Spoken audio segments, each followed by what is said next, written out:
1.2 신화들의 유행과 로코코 예술의 흥기 907페이지입니다. 네, 시작할까요? 네. 시누아즈리의 유행과 로코코 예술의 흥기. 시누아즈리는 중국으로부터 직수입한 진품 중국 문물들도 있었지만 대부분은 중국 문화예술품의 복제였다. 그것도 물론 유럽적 미감과 유럽적 관점에서의 복제였다.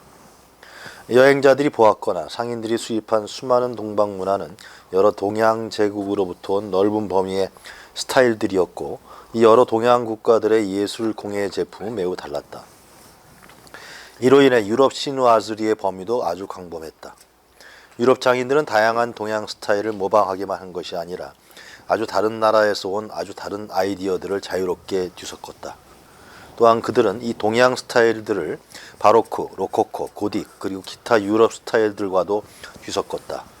그러므로 시누아즈리는 다양한 오리엔탈 스타일들의 혼합물들의 유럽적 표현이었다. 시누아즈리가 아니라 시누아즈리.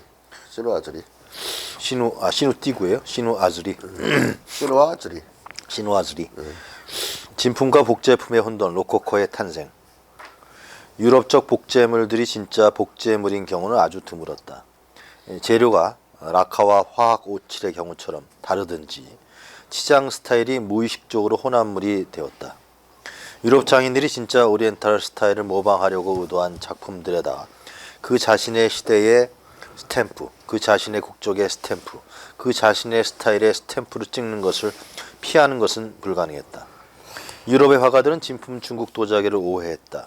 이 때문에 유럽 화가들은 가령 남경 도자기의 유럽적 복제품도 진품으로 오해했다. 남경 도자기는 금방 식별될 수 없는 도자기 복제 분야의 대표적 사례다.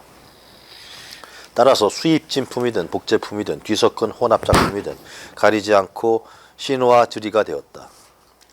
유럽의 17세기가 장중하고 무거운 바로크 시대라면 18세기는 중국 예술의 영향 아래 전개된 밝고 화려한 로코코 시대였다.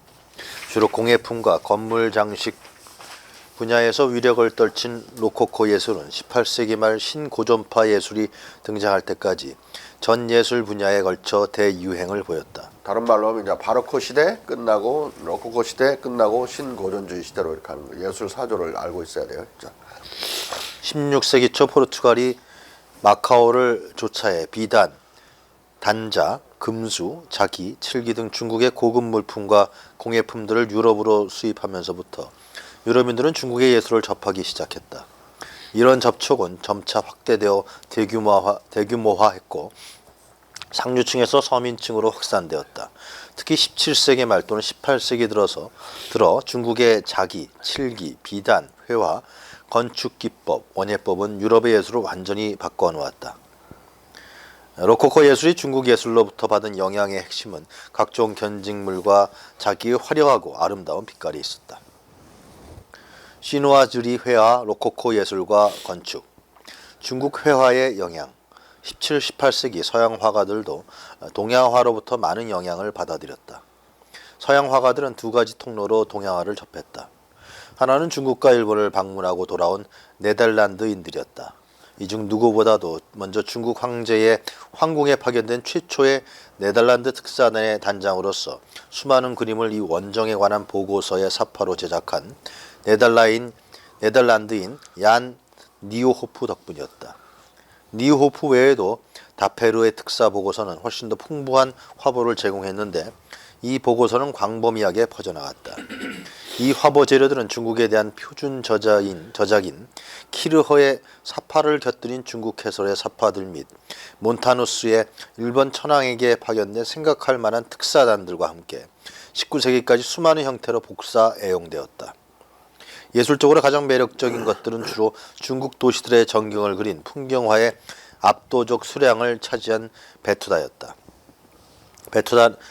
베두타는 베니스 화풍의 원근법 진경화다. 그 다음은 기묘한 산악 형상들과 가장 볼만한 건축물들을 그린 베두타들이었다.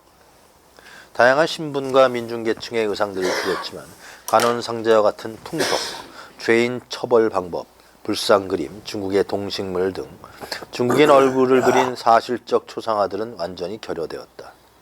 건물의 가구 비품, 내실, 외면의 묘사는 불충분했다. 따라서 예술적 자극은 이로부터 생겨날 수 없었다.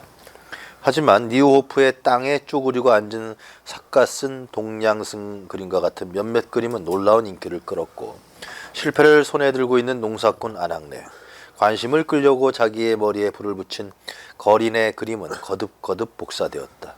이러는 사이에 전면의 인물과 식물들이 다각적으로 하나의 평면의 넓은 풍경 앞에 여백과 나란히 정렬되어 있는 화보의 구성 양식이 신화 지리 속에 정착했다. 이것은 가령 본해의 베를린 매뉴팩처의 양탄자를 보면 알 수 있다.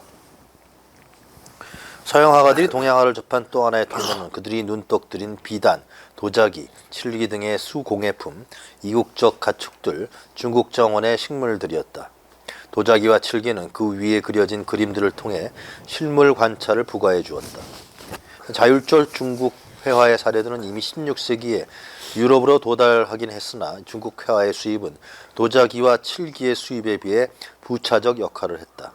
그것들은 예술작품이 아니라 골동품으로 간주되었고 호평받지도 못했다. 유럽에서 동양화는 19세기의 예술 감각의 혁명을 통해서야 비로소 높이 평가받았다.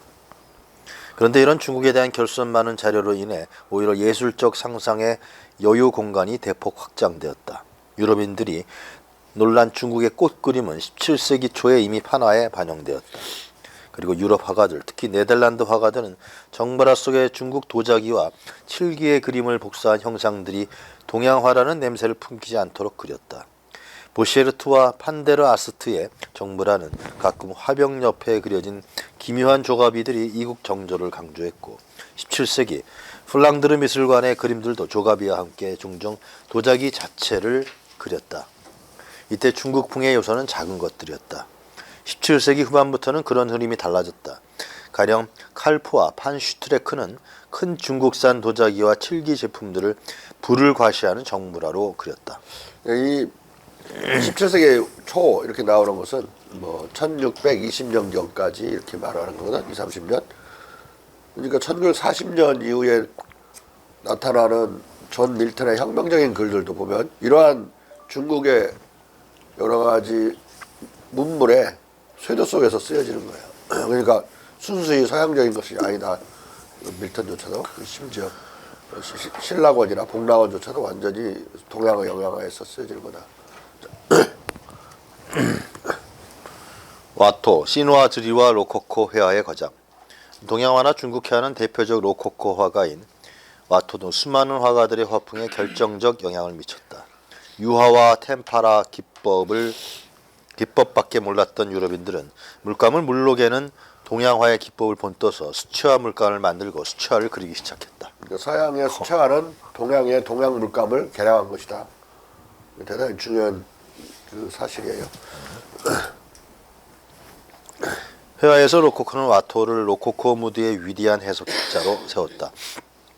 와토는 로코코의 이완과 상상적 느낌, 감정의 섬세한 묘미와 친밀성, 경쾌함과 점잖은 멜랑콜리의 바탕 정조, 종교의 저세상이 아니라 전원의 묵가적 삶과 가장을 향한 초현세적 열망 등을 표현했다. 이것을 위해 와토의 정신은 그의 그림에 특유한 꿈같은 감정적 분위기를 부여하는 적절한 기술을 발견했다. 신화 지리 화가로서의 와토는 그의 예술의 많은 비밀을 루벤스와 베니스인들로부터 배웠지만 거기에는 그가 어떤 유럽 모델로부터도 또 그 자신의 천재성으로부터도 끌어오지 않는 것이 상당히 있었다. 라히 바인에 의하면 와토는 프랑스 회화를 바로크의 파토스로부터 해방시킨 예술적 해방자였다.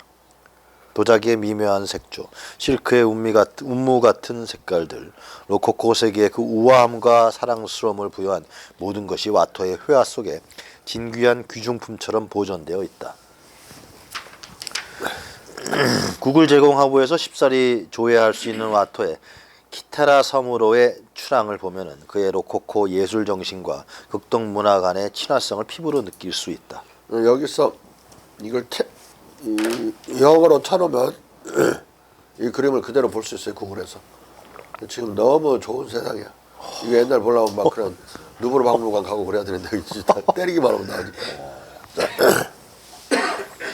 송대의 중국 산수화를 본 적이 있는 사람은 와토가 여기서 그린 풍경화적 배경과 송대 산수와 간의 친화성이 즉각 급습할 것이다. 그런 이 배경을 사람들의 움직임과 결합시킬 수 없었다. 그의 푸른 원방 풍경은 따로 놀고 있다. 산들의 환상적 형태들을 그는 결코 실물로 본 적이 없었다. 프랑드러 사람들이 그에게 이런 모양의 신들을 산들을 보여주지 않았다. 산들이구나. 하지만 이 산 모양은 중국의 산 모양과 일치한다. 윤곽에보다 어두운 색조들은 중국적이고 안개띠들의 독특한 스케치도 그렇다. 와토가 좋아하는 배경 풍경의 단색 색칠은 중국 산수와의 두드러진 특징 중 하나이기도 하다. 이런 맥락에서 의미 있는 것은 중국 산수와도 친화적 자연 숭배에 뿌리박고 있다는 것이다. 이런 영적 친화성이 18세기 이 인간들에게도 그렇게 의식되었다는 것은 아니고 이러한 여운은 거리를 취하는 나중 세대들에 의해 발견되곤 한다. 우리가 아는 것은 중국적 묘사 속의 공기의 향기에 대해 범상치 않은 좀 야릇한 모양에 대해 매혹되었다는 것이다. 우리가 비단에서 높이 평가하는 광채를 가진 도자기에서 처음 보고 사랑할 줄 알게 되었었던 그 부드러운 색조들을 여기서 다시 발견했다. 18세기 유럽은 중국 저게 뭐 크게는 안 나오는데 아무래도 스마트폰이라 이게 좀 그림이야. 키테라 섬으로 여행.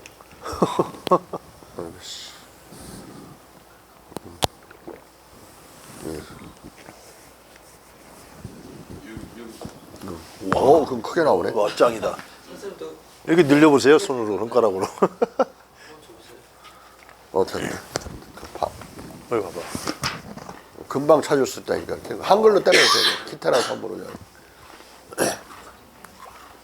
여행, 추락 뭐 여러 가지. 무식한 유럽 놈들이 수차를 못 꾸리는 거야. 싸움질만 하다가.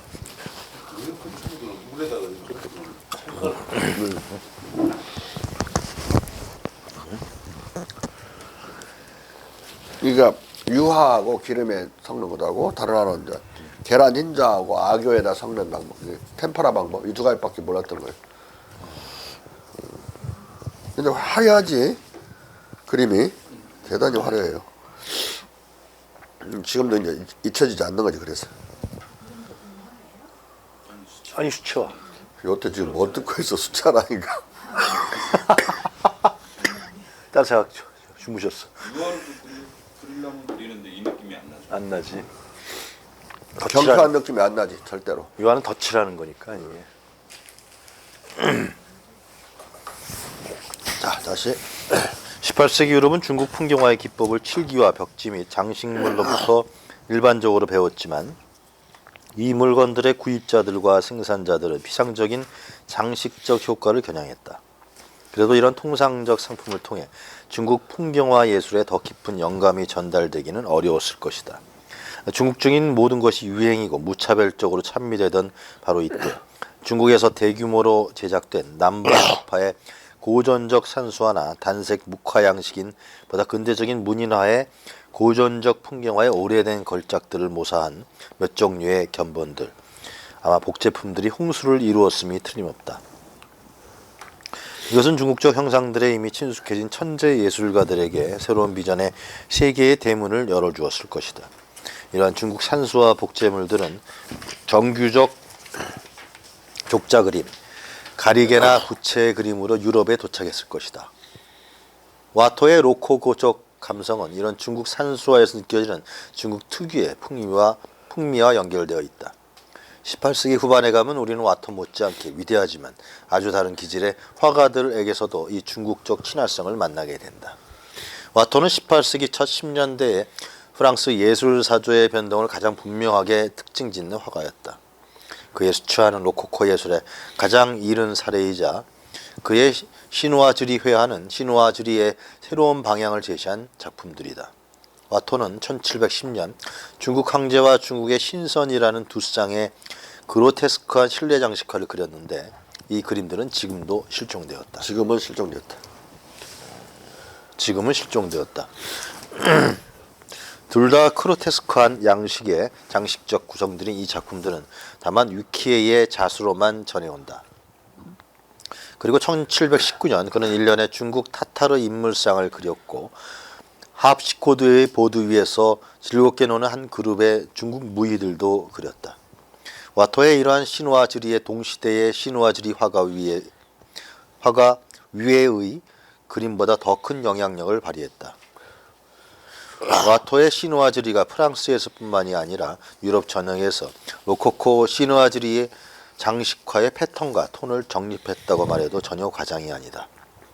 엄숙한 승려들과 파고다, 아부하는 궁정 시종과 경건한 참배자, 중천에 걸리는 파라솔 덮개, 만다린 머리의 경계상, 하늘을 향해 열린 사원 등 다양한 신화지리 장식들은 곧 로코코 신화지리의 본질적 요소들이 되었다. 만다린은 포르투갈어인데 명령한다는 명령권자는 소리고 치자라는 뜻인데 중국의 신사를 가리켜서 만다린이라고 이렇게 표현했어요. 중국 신사 계층을. 자. 17세기 말 검은 오칠과 니스칠을 쓴 스토커와 파커의 오칠 매뉴얼과 와토의 그림을 비교해보면 동방에 대한 17세기와 18세기의 태도가 근본적으로 다르다는 것을 알 수 있다. 와토의 프린트 날렵무늬에서는 동방의 신비적 재래가 적잖이 환상적인 것으로 나타나지만 그로테스크하지는 않다. 와토의 신화지리 장르의 주요 작품이자 예술적으로 가장 중요한 신화지리 일반의 작품은 파피 근교의 라미에트 성의 벽화다. 그러나 이 작품은 부세, 오베르, 조리 등이 놓은 30점의 자수로만 남아있다. 와토의 이 작품은 1715년경 그려진 것으로 추정된다. 와토는 이 그림들에서 그림들의 앙상블에 수수께끼처럼 관찰자의 정신을 자극하는 아롱지는 다이성을 부여했음이 틀림없는 신화지리의 다양한 해석들을 제시하고 있다. 여기서 새로운 것은 에로스적 요소였다. 위에라는 사람이 있구나. 위에의 로코코 회화. 위에는 1735년에 그린 샤토 샹틸리의 그랑생즈리, 신나게 뛰노는 원숭이 무리를 그린 대형 그림. 이 그랑생즈리에서 와토의 신화지리에 흐르는 환상적 상상의 정신을 더욱 발전시켰다. 그랑생즈리가 그려진 이 내실의 주요 형상들은 중국인들이지만 그들의 시종들은 벽과 천장에서 신나게 뛰노는 귀엽고 활기찬 작은 피조물들로서의 원숭이들이다. 사람의 노동과 놀이를 흉내내는 원숭이들은 물론 중세 원고들의 여백에 처음 등장한 이래 유럽 예술에 친숙한 생물들이었다. 그러나 이 고딕 동물들은 샹틸리 혈통의 아주 먼 조상들일 뿐이다. 18세기 견본의 원숭이는 베랑과 오드랑의 작품들로부터 전승되어 온 것으로서 와토의 원숭이 화가들도 이 영향을 받은 것이다. 베랑, 오드랑, 와토의 원숭이들은 순정 파리장이었다. 이것은 코트의 재단에서부터 이미 분명하지만 1730년대 패션을 의식하는 이 생물들은 겉옷을 걸쳤고 중국 만다린의 풍모를 갖췄다. 원숭이들이 어떻게 해서 신화지리에 연루되었는지는 여러 작가들의 신경을 건드는 문제다. 원숭이들은 종종 중국 도자기 위에 나타나고 이 유형의 몇몇 사례들은 거대한 양의 17세기 수입품들 사이에도 포함되어 있었을 것이다. 원숭이들은 인도의 비시니 그림에서 왔을까? 그 기원이 어디든 원숭이들은 17세기 말 이전에 유럽인의 마음속에서 중국과 연결되게 되었다. 그랑생즈리 위에는 개별적 형상이 원숭이 같은 중국인을 표현하는지 현명한 원숭이를 표현하는지 종종 말하기 어려울 정도로 자유롭게 만다린과 원숭이를 혼합해 놓았다. 장식화들은 정교한 금박 로코코 몰등으로 틀을 갖추고 경쾌한 색깔로 흰 배경에 색칠된 일련의 그로테스크한 대형 판넬들로 구성되어 있다. 각 판넬은 개별적 의미를 갖는다. 한 판넬에는 중앙의 인물이 원숭이 사냥 터지기들을 옆에 거느린 스포츠맨이고 모든 그로테스크한 장식들은 사냥감을 뒤쫓고 있다. 다른 판넬에는 중국인 약재상이 한 쌍의 원숭이에 의해 보조를 받고 그의 공구들에 둘러싸여 진료실에 서 있다. 위에는 그의 아라베스크의 일반적 디자인을 취했지만 개별적 측면들과 델리케트한 상상의 분위기는 명백하게 와토로부터 취한 것이다. 이런 영향 덕분에 샹틸리의 방은 프랑스 로코코 장식의 가장 매력적인 사례로 오늘날까지 존속하게 되었고 생지리 계통에서 의심할 바 없는 걸작이 되었다. 위에의 가장 훌륭한 시누아즈리 장식화는 1747년 직후 루이 15세의 애첩 퐁파드르 부인을 위해 샤토 데쌍성에 그려졌다. 여기서 중국인은 시골 유희에 참가한 아주 많은 중국인들의 사파들과 제잘되는 이국적 새들로 장식되었다. 뽕파두르는 대단히 영향력이 있었던 지금까지 프랑스 정부들 중에 최고의 영향력을 발휘한 정치적인 의미가 있었던 사람이에요. 장관을 하려면 이 여성 앞에 가서 부탁을 하는 게 빨랐고 또 케네하고 아주 친했고 엄청나게 중국 애호적인 사람이어서 뭐 머리카락이나 옷도 중국식으로 복장을 하고 나타나고 가끔씩 그랬다고 그래요. 제가 아마 프랑스 할 때 이 여자 자세히 나올 거예요. 지금 아마 바로 쳤네. 아니, 너무 유명해서 때리면 금방 나와버려요. 매력적이네 아주. 궁전을 지어줬어. 저택을 크게. 지어주고 싶겠어. 15 루이 15세가. 지어주고 싶어. 자, 안방도 유사하게 장식되었다. 그런데 여기에는 신지인 작가 부세의 영향도 반영되어 유쾌한 장면이 사라졌다. 부세와 피유망. 부세의 시누아즈리 테피리스트의 독창성은 이것을 같은 스타일의 이전 걸개의 그림들과 비교하면 가장 잘 감상할 수 있다. 1742년 직후 보베에서 직조된 부세의 테피리스트는 궁정에 빛나는 영화보다 테피리스트가 테피스트리. 테피스트리 죄송합니다. 테피스트리의 궁정에 빛나는 영화보다 동양적 전원 생활의 매력을 잘 보여준다. 황제 아련이라는 작품에 받쳐진 걸개도 빈들, 시종들, 수행원들, 다양한 색깔의 사신 등의 잡다한 무리에 끼어있는 시골 사람처럼 소박하고 당황한 통치자의 전원 축제로 여겨진다. 그림만이 아니라 테라코타의 작은 조각품, 프랑스, 독일, 영국에서 생산된 청동상과 도자기는 부세의 디자인에 기초한 것이고 관능적 동방에 유혹하는 비전을 반영하고 있다. 미티에, 아블린, 페이로트 등 기타 여러 명의 예술가들이 대부분 와토와 부세에 의존해 조각가들을 위해 시누아즈리 디자인을 제공했다. 이 중 가장 뛰어난 작가는 다재다능한 화가이자 더할 나위 없이 훌륭한 대쌍화가 피우망이었다. 부세가 와토의 시누아즈리 개념을 공고화했다면 피우망은 동일한 원천으로부터 영감을 도출해 이것을 이전보다 더 얇게, 더 환상적으로 만들었다. 매력적인 작은 중국 사람들이 춤추고 공중제비를 넘고 그네 타고 앉아서 낚시질하는 그림이 그려진 가느다란 막대로 격자가 된 팔각정들은 이국적이지만 악이 없는 동양 거미에 의해 거미줄이 쳐진 것으로 보인다. 피우망의 프린트, 날렵 무늬는 파리에서와 같이 런던에서도 출시되었고 유럽의 모든 지역에서 시누아즈리 디자인에 영향을 미쳤다. 와토 위에 부세, 피우망은 프랑스 로코코 시누아즈리 역사에서 위대한 이름들이다. 그들은 이 장르에서 가장 아름다운 작품들을 많이 생산했을 뿐만이 아니라 덜 독창적인 예술가와 공예인 군단을 위해 패턴들을 제공했기 때문이다.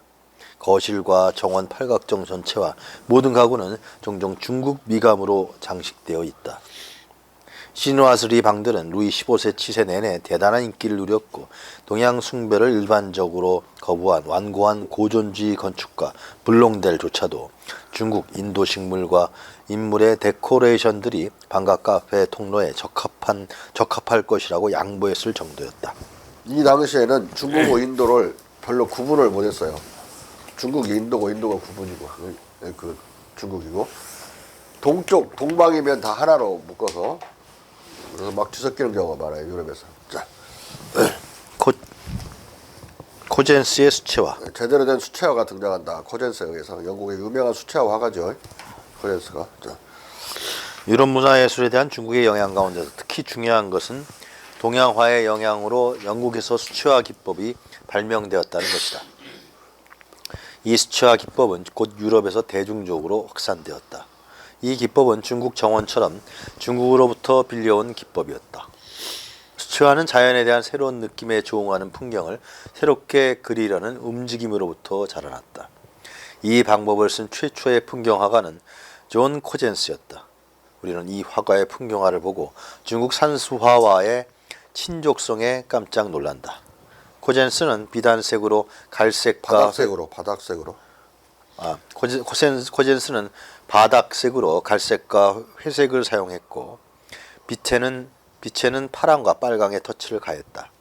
그는 처음에 중국 먹물로 그린 아웃라인을 집어넣었다. 그는 펜이 아니라 붓으로 먹물을 사용했기 때문에 중국화의 채색법과 정확히 조응하는 기법을 발전시켰다. 그리고 그는 중국 산수화에 충실하게 풍경화만을 그렸다. 리버시지, 크리스톨 등 그의 계승자들은 중국의 풍속화나 추상화처럼 인물화도 그렸다. 이 수채화 운동을 이어받은 조지프 터너는 1800년경 중국 먹물 사용을 그만두고 수채화를 더욱 발전시켜 새로운 장르로 확립했다. 터너는 훗날 인상파에 커다란 영향을 끼치게 된다. 존 코젠스의 작품은 낭만주의 운동과 겹쳐 있다. 이 낭만주의는 많은 점에서 로코코 양식과 적대적이었으나 고전주의에 대한 적대성을 로코코와 공유했다. 낭만주의는 야생의 자연과 고독에 대한 숭배를 낳았다. 이 숭배는 산수화 예술의 위대한 시대에 중국에서 지배적이었지만 유럽에서는 그때까지 나타나지 않았던 범신론 경향의 신비주의였다. 알렉산더 코젠스와 그의 아들 존 코젠스는 콜린스와 워즈워스가 시문에서 표현한 정신을 처음으로 그림에서 적절하게 표현했다. 코젠스는 모두 시문이다. 와토에게서 우리는 적어도 그가 항상 신화절이를 그렸고 그러므로 중국 예술 작품에 관심을 가졌음이 틀림없다는 것을 안다. 그런데 코젠스에게서는 이에 대한 증거가 전무하다. 그러나 오래된 중국 전통에서 나온 단 한 점의 묵화도 코젠스 같은 사람의 기질을 피해서 새로운 실험 영역 속으로 들어가기에 충분치 않았을 것이다. 1차적으로 수치화가로서 그리고 풍경화의 참된 시인으로서 코젠스는 그 묵화를 보았다면 그것을 민감하게 받아들이지 않을 수 없었을 것이다. 그리하여 영국 수치화의 정상적 기법이 펜 그리기에 기초했을 때 코젠스는 먹물에 적신 붓으로 그림을 그렸고 그의 기술은 이건 하나만으로도 중국인들과 동맹해 있다. 그러나 훨씬 놀라운 것은 그 여백 활용법의 성과, 정교한 색조, 산악의 고독에 대한 강렬한 느낌, 표현의 유별난 직접성과 단순성 등이 조금도 이런 식의 어떤 다른 유럽 풍경화보다 위대한 시대의 중국 산수화와 훨씬 더 가깝다는 사실이다. 현대예술 비평가 핀퍼그와 테일러는 코젠스의 수채화를 이렇게 평한다. 분석적 눈을 가진 이들에게 그의 그림들은 극단적으로 당혹스럽고 당황스럽다. 그의 그림에서 명료성이나 의식적 인공 기법을 발견하는 것은 불가능하다. 그의 그림은 당신으로 하여금 당신이 몽유병자나 무아지경에서 그린 사람의 작품을 보고 있다고 느끼게 한다. 나는 그의 그림이 서양 세계에서 생산된 그림들 중 가장 무형적인 그림이라고 믿는다. 왜냐하면 여기서 물감과 솜씨는 사소한 것이고 개인적 영감도 사소한 것이기 때문이다. 이것을 바로 비평가들이 중국 숭대와 일본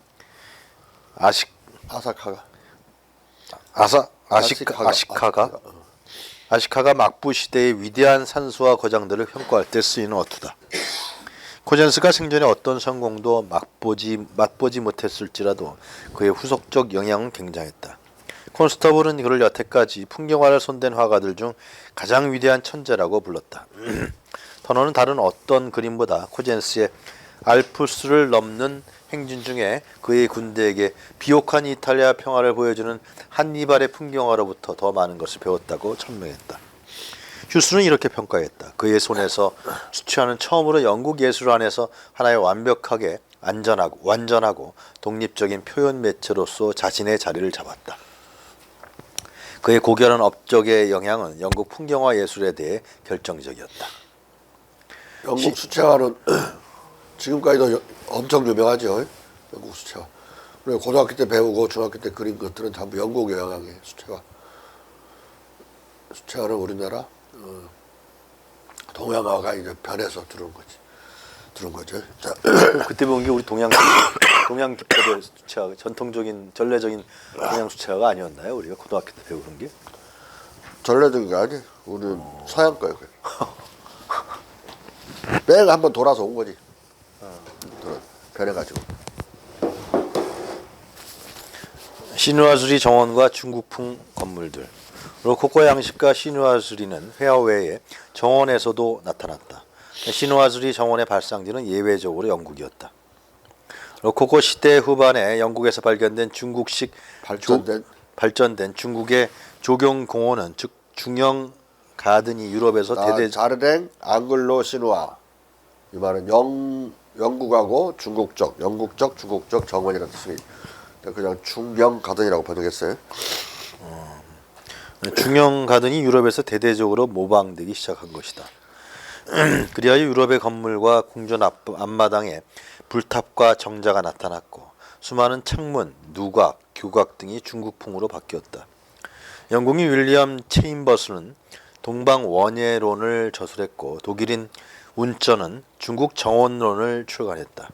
이러한 로코코 예술운동을 배경으로 중국풍 가구와 도자기, 섬유 디자인, 중국식 정원 등의 생활문화와 예술이 17, 18세기에 걸쳐 프랑스, 영국, 동일 등 전 유럽에 확산되었다. 건축에도 중국의 영향이 나타나기 시작했다. 1717년 이후 작센 선제후이자 홀란드 국왕 아우구스트 강권왕은 자신의 드레스덴 네덜란드식 궁궐을 중국식으로 개조했으며 가구를 모두 중국 가구로 교체하고 인테리어를 그가 지은 마이센 가마에서 나온 자기 타일로 장식했다. 18세기 초반에 민헨의 막스 엠마누엘 왕의 아말리엔부르크 궁을 비롯해 유럽의 몇몇 국왕들, 1738년 폴란드 국왕, 1759년 프로이센의 프리드리 2세, 1769년 스웨덴 왕비 루이자 올리카의 드로토닝 홀름궁 등 또 모두 중국 스타일의 작은 궁궐과 행궁을 세웠다. 18세기 후반에는 정원의 중국식 파빌리온이 축조되었다. 파빌리온은 1730년대 말에 영국에서 처음 선보였다. 이 팔각정은 영국의 조경식 정원이 대륙으로 전파되면서 확산되었다.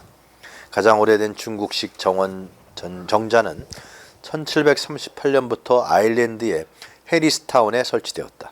이 정자는 페인트 칠이된 담장, 격자창, 넓은 돌출 처마를 가진 목재 구조물이었다. 이와 같은 가벼운 건축물들은 곧 사라지고 지금은 거의 없지만 일부 정자들의 화보는 지금도 남아있다. 시누아주리와 로코코 예술의 본질적 연관성. 이건 약간 논란이 있는데 나는 본질적으로 연관되어 있다고 보는 입장이에요. 자. 휴 아너는 금단으로 치닫던 이런 시누아주리의 증자들을 유럽 구석구석에서 발굴해 보여주면서도 극동으로부터의 수입품들이 로코코 양식 자체의 흥기를 야기했다는 일각의 견해에 반대한다. 이것은 동방에 대한 18세기적 태도와 로코코의 본질을 오해하는 것이라는 것이다. 로코코는 후기 바로크의 종속적인 자율적 양식이었지만 후기 바로크의 안티테제였다는 것이다. 르포트르가 1699년 디자인한 벽난로 선반은 알려진 한에서 시누아주리에 의해 유혹받은 적이 없었다. 진정 1700년과 1730년 사이에 제작된 대부분의 시누아주리 장식은 스타일상으로 1750년대의 그것보다 17세기의 그것에 더 가깝다는 것이다. 하지만 매력적이고 우아하고 마음이 경쾌한 로코코 스타일은 이국적 취급에 완전히 가담했다고 주장한다. 그러나 완전한 가담이 가능하기 위해서는 애당초 양자 간의 근본적 친화성이 있어야 할 것이다. 근본적 친화성의 기존재는 중국의 생활문화와 중국적 미감이 로코코의 맹화를 양성하든가 애당초 로코코의 미감을 야기하고 초래하는 요소일 것이다. 따라서 라이히바이는 중국 생활 양식에 대한 로코코 스타일의 완전한 가담이 아니라 양식상의 친화성을 말한다.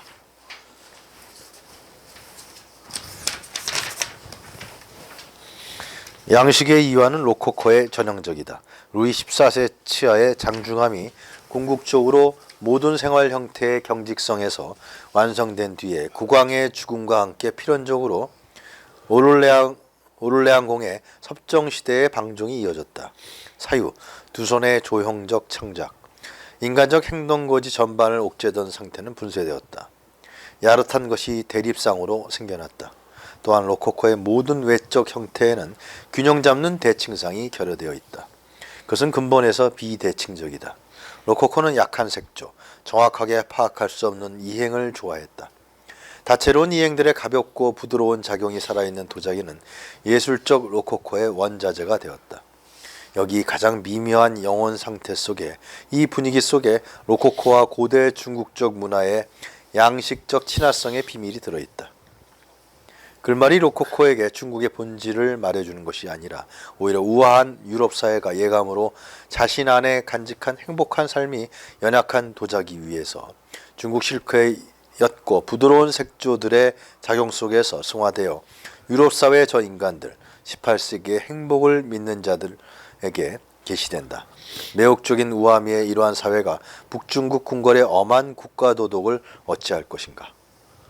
양자강의 환상적 골짜기 신비적 도가의 경이로운 개화가 만연했던 차향이 선 속에서 인간들을 도취시켰던 남중국의 부드러운 유연한 문화는 복건성의 실크에 가볍고 바스락거리는 주름이 스며드는 광서성의 도자기의 광희 속에서 저 유럽 사회의 온전한 매혹과 경탄을 야기했다. 유럽 사회는 이 내적 연관을 자각함이 없이 친밀한 문화의 만개를 촉진하려고 했었다. 이 때문에 이 로코코 문화의 고향인 프랑스는 다채로운 중국 도자기도 사랑했다.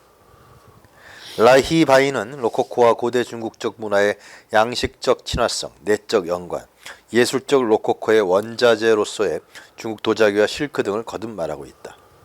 이것을 전제로 생각할 때 아나가 로코코의 유럽 내적 기원에 대한 증거물로 제시하는 르포트르의 벽난로 선반 디자인도 당시 중국 도자기, 실크, 칠기 등으로 이미 만연된 시누아즈리에 무의식적으로 젖어든 상태에서 생겨났을 것이라는 의심을 피할 수 없다. 1699년은 시누아즈리가 막 열풍에 휘말려든 때였기 때문이다. 로코코는 중국 예술을 그대로 복제한 짝퉁 예술 사조가 아니라 중국 예술을 유럽적 영혼으로 유럽적 정서와 짜집기한 패치워크 예술 사조다.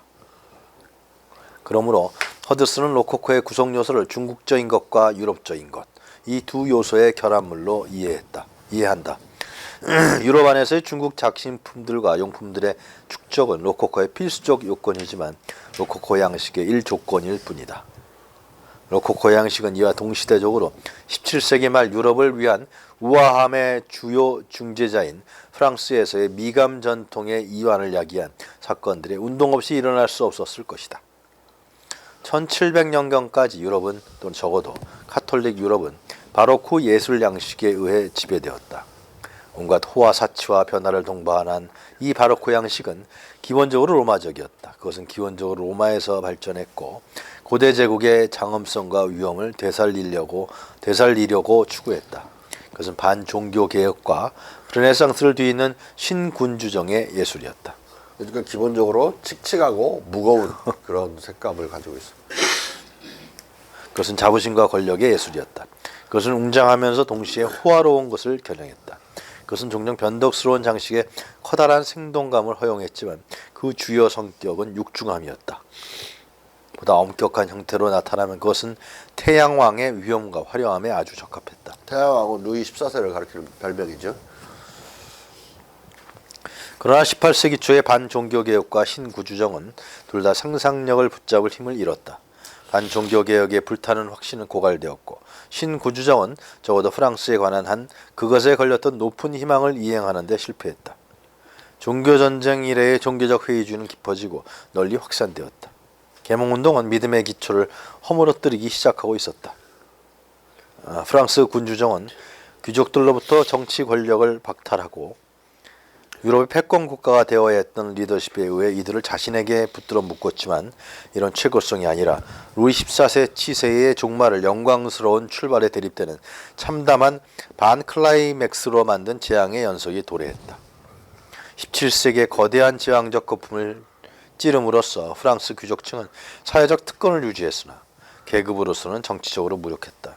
그들은 백성으로부터 고립되고 교회와 국가의 환멸을 껴 봉건적 토지소득 경제의 시대로부터의 부적응 잔존 집단이었지만 이 모든 것과 함께 고상한 예술 문화에 젖고 유럽을 관통해서 우아한 생활의 패턴으로서 존경받았다. 이러한 정황에서 로코코 양식이 탄생했다. 고전주의적 바로크적 전통은 갑자기 약화되었다. 이 갑자기 약화된 결정적인 계기는 루이 14세의 죽음이에요. 그러면서 아까 섭정이 등장했죠. 그 한 7, 8년 동안 섭정 기간은 아예 방종의 시대니까 자유로워질 수 있었죠. 그래서 로코코 양식을 허용하는 갑작스럽게. 자, 이 전통의 무거운 존엄성은 어리석고 피곤한 것으로 나타나게 되었고 이 바로크 전통의 호호는 감명을 주기를 그쳤다. 이제 회의주의와 환멸의 시대였지만 우리는 여전히 우리의 소득과 가정적 평화와 질서를 유지했다. 아직 혁명의 공포도 혁명의 희망도 없었다. 시대는 해체되어 있었지만 우리는 시대를 바로잡도록 태어나지도 않았고 이것을 바로잡는지 여부가 중요하지도 않았다. 우리는 우리의 예술이 있다. 그렇다면 우리 자신을 위해 웅장한 양식을 가급적 줄인 신세계, 빛과 비현실적 환상, 미묘함과 우아함, 상상의 유쾌함과 자유의 세계를 만들자. 이렇게 하여 유럽인들은 그간 유럽에 축적된 중국 예술품과 문화용품을 이용해 상상 속의 신세계를 만들게 되는 것이다. 북경이 유럽 예술에 다소간 휘둘리지 않았다면 그것은 공자주의 학자의 내면적 균형을 뒤흔드는 또는 전통의 성곽을 무너뜨리는 일도 아직 전혀 발생하지 않았기 때문이다. 신사, 만다린들은 교회이자 국가이고 동시에 사회였으며 그들의 세계는 완전하고 자족적이었다. 바로크 자부심의 디플레이션에 뒤따르는 정신의 불확실성과 불안정성을 동반한 프랑스에서는 이국적인 것이 침투할 기회가 생긴 것이다. 중국적 연상들은 새로운 양식, 커다란 예술 영역에 걸쳐 유럽 전통의 주요 라인에서 완전히 벗어난 양식을 제공했다. 로코코 장신의 첫 신호는 1690년 샤를르 브랭이라는 예술 독재자의 죽음 직후 나타났으나 1715년 루이 14세의 사망 시까지 새로운 경향은 강하게 부인되었고 로코코 예술가들은 말하자면 야당으로 남아있어야 했다. 그러나 18세기 초의 극동에 대한 정감은 전적으로 선교사들의 보고에 맞춰 조율되었다. 프랑스 궁정이 18세기의 첫 신년 축전을 중국식 축제로 경축한 것은 일정한 의미에서 상징적이었다. 로코코가 문 앞에 와 있었던 것이다. 로코코 스타일은 18세기 중반경 프랑스에서 영국으로 확산되어 가구업자 치펜데일에게서 유명한 주창자를 얻었다. 치펜데일만큼 유명한 가구업자는 없을 거예요. 영국과 전 세계 심지어 미국에서까지도 엄청나게 유명해서 중국식 가구의 이제 대표 그 어떤 상징적 이름처럼 치펜데일은 많이 쓰였다. 그 사람의 이름이기도 하고 그 가구의 뭐 명칭이기도 해가지고. 자. 로코코가 영국에서는 대륙에서만큼 뿌리박지 못했다고 얘기될 수는 없다. 로코코는 영국 땅의 자연적 성장물이 아니지만 영국은 프랑스 로코코를 통해 전달된 것과 별개로 직접적인 중국 영향의 흐름을 받아들였다. 실제로 중국을 다녀왔던 체인버스가 유럽의 중형 가든으로 알려진 것을 발전시킨 것이다. 중유럽에서 프랑스는 그로테스크로 불리는 로코코는 굉장한 유행을 이루었고 건축 분야에서는 프랑스보다 더 큰 성과를 올렸다. 치펜데일은 미감을 프랑스적, 즉 루이 15세의 로코코적 미감, 중국적 미감, 고딕 미감으로 분류했다. 그러니까 루이 14세는 바로코를 상징한다면 그 아들인 15세는 로코코를 상징하는 임금이야. 그러나 중국적 미감과 고대에 관한 그의 생각은 아주 상당히 자의적이었고 불가피하게 아주 많은 중국적 영향이 이미 로코코 속으로 들어갔기 때문에 중국적 미감과 프랑스적 미감의 중첩, 즉 중국 예술과 로코코 예술의 중첩이 있었다. 그러나 이 양식들의 결합은 운동의 기본적 추세였고 치펜데일도 가끔 이 세 양식을 모두 한 점의 가로에서 결합하려고 했었다. 그래서 낭만주의, 즉 고전주의적 미감으로부터의 탈피였고 문해에서도 유사한 움직임을 예고했다. 중국 미감과 고딕 미감의 교차 결합은 특히 의미심장했다. 18세기 말 되면은 중국 고딕이라는 별칭이 자주 쓰였다. 고딕의 정밀한 정의는 없었고 사라센적이거나 중국적이라고 이해되기도 하는 등 오락가락했지만 분명한 것은 모두 이 양식이 그다음 로마적 학술적 전통의 규범들을 깨뜨렸다는 사실이다. 결론적으로 중국 예술의 영향은 로코코로 감식되기 전에도 이미 아주 많이 로코코스로 들어가 있었다. 중국 미감과 로코코 미감, 시누아주리와 로코코 양식은 공통 요소들을 고리로 구별할 수 없이 혼합되어 있었다. 이런 까닭에 허더슨은 로코코 양식과 중국 선비의 생활 양식 간의 미감적 친화성을 넘어 공통성을 강조한다. 그에 의하면 로코코의 문화예술적 영감은 신의 영광도, 전사의 영웅주의도, 군주와 치자의 위세도 아니었다. 그 영감은 보다 이완되고 재미있고 유쾌한 정서적 무드 속에서의 귀족적 여가의 삶이었다. 앙시암 레짐의 마지막 시기에 유럽에서 유행한 이 문화예술 감각은 중국 절강성의 항주나 강소성의 소주에 사는 중국 선비들의 생활 문화적 미감과 공통된 것이었다. 유유자적하는 그런 신사들의 절강성 항주 여기 살고 있던 아주 부유하고 또 유식하고 또 못지않게 예술 감각이 뛰어났던 사람들의 유유자적의 생활 문화를 반영한 거야, 로코코가.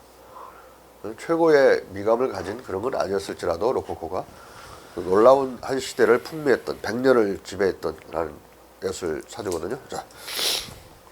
허더슨은 연체자기가 최고급 중국 문화의 대오에 들지 못하는 것처럼 로코코도 정상 수준의 유럽 예술에 끼지 못할지라도 로코코가 적어도 1급의 예술적 상상력을 요구하는 유일무이한 상상의 세계를 창조했다고 평가한다.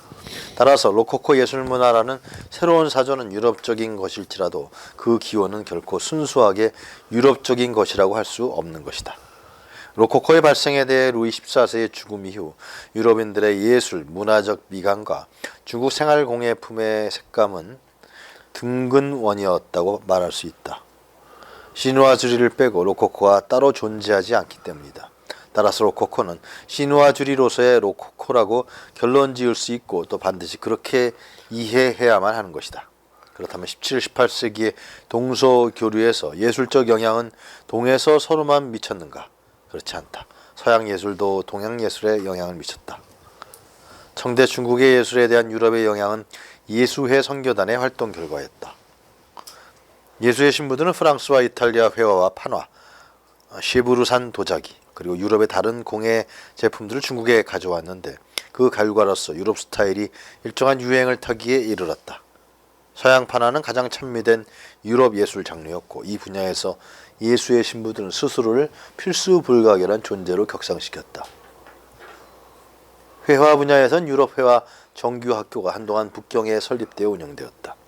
예수회는 강희제의 요청으로 2명의 화가를 중국으로 파견했고 이들은 1699년 북경에 도착했다. 이들로부터 제자들이 나왔는데 이름을 떨친 사람은 1731년 나가사키에 정착해 일본 자윤주의 화풍의 종주가 되기도 했다. 그러나 17, 18세기 중국 예술에 대한 유럽의 영향은 다 합쳐도 비교적 적은 것이었다. 그것은 주변적인 것이고 중심적인 것이 아니었다. 말하자면 서양의 예술은 중국 예술이 유럽에 대해 발휘한 그런 매력을 중국에 대해 발휘하지 못했던 것이다. 반면 유럽 예술에 대한 중국의 영향은 주변적인 것이 아니라 중심적인 것이었다. 서로 영향을 주고받긴 했지만은 차이가 큰 거죠. 중국이 유럽에 대해서 예술적으로 강한 그 충격이 훨씬 더 그 영향이 훨씬 더 크다 이 말이죠. 유럽에서의 중국 예술의 영향은 밀물처럼 빨리 밀려오고 썰물처럼 빨리 빠져나가는 조류였지만 만주기에 그것은 로코코 양식의 환상적 대상선대를 유럽적 미감의 내향으로 데려오기에 충분한 것이었다. 그러나 로코코의 중국적 특징들을 중국 예술 전반의 대표로 받아들여서는 아니 된다. 로코코 디자이너들은 중국에서 그들의 관심을 끄는 것만을 취했고 그것은 중국 전통의 오직 한 면일 뿐이다. 그들은 그들 자신의 중국 실크 도자기 칠기로부터 불러낸 더할 나위 없이 아름답고 비현실적인 동화의 나라를 창조하고 그들이 관계할 수 있는 어떤 것도 알려져 있지 않았기 때문에 중국 예술의 동기들에다 신선한 상상적 가치를 부여했던 것이다. 로코코 예술가들은 당송대부터 명청대에 이르는 중국 예술의 역사에 대해 거의 아는 바가 없었다. 이론은 더욱 몰랐고 이론에 대해서는 복잡한 이론들이 전개됐는데 제2절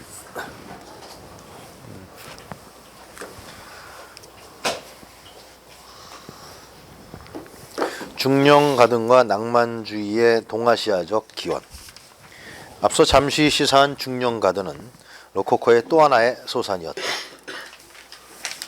중국 중원양식 또는 중국 조원술에서 발전된 영국 가든, 즉 중형 가든은 신화주리로서의 로코코 예술을 지탱시킨 또 다른 거대한 흐름이었던 것이다. 중형 가든의 유럽적 확산에는 이 정원양식의 예술적 우월성, 영불 간의 정치적, 사상적 관계의 변화, 로코코 신화주리와 신고전주의와 자연주의의 우위다툼, 이성과 감성의 철학적 지위 변화 등 많은 요소들이 작용했다. 조원술을 둘러싼 당대의 논쟁, 영국에서도 중국과 공자의 영향은 철학과 정치 영역에 국한되지 않고 문화, 예술 분야로 확산되었다. 합리론으로 시작된 계몽주의의 경험론적 변신은 동시에 느낌의 시대로의 전환을 뜻했다. 영국의 이러한 변화는 볼테르의 영국에 관한 철학 서간 이래 1750년대 프랑스 중심의 유럽 대륙에서 앵글로마니아라는 말로 상징되는 영국 철학과 예술의 유행을 태동시켰다. 수많은 영국 경험론 철학서들이 부력되었고 중국풍을 모방한 영국 문화예술과 정원이 유행했다. 영국의 느낌의 시대는 곧 중국 예술 문화의 시대였다. 프랑스에서도 이 앵글로매니아를 수용할 큰 사상 문화적 변화가 이뤘다. 이것은 근본적으로 데카르트주의에 대한 부정으로 시작되었다. 이 변화는 중국풍의 로코코 예술에서 시작되어 문화의 권태를 거쳐 루소가 대변한 극단적 자연 동경으로 흐르고 있었다. 이것은 특히 데카르트의 수학적 방법을 손에 잡히는 인간적 현상들의 관찰로 대체하려는 볼테르와 철학자 겸 수학자 모페르트이의 작업에 의해 빠르게 확산되었다. 여기서도 보면 하나의 계몽주의가 데카르트로부터 출발하는 게 데카르트를 부정하면서 출발하죠. 예술적인 관점에서 봐도 철학사가 얼마나 잘못되는지 알 거예요. 데카르트는 근대의 시발자가 아니다. 그 최후의 스콜라 철학의 최후의 혁신자라고 봐야죠. 근대 또는 계몽주의와는 관계가 없는 거다. 대립적인 요소라고 봐야 돼. 볼테르는 지난 세대의 형이사학적 관념들 너무 멀리 떨어져 있어서 그 빛이 우리에게 닿을 수 없는 별들과 비교했다. 인간의 마음은 이전 세기의 별 같은 비행으로부터 우리의 심장의 비밀로 복귀했다. 이른바 영혼의 점적 자연학이 그 시대의 유행어였다.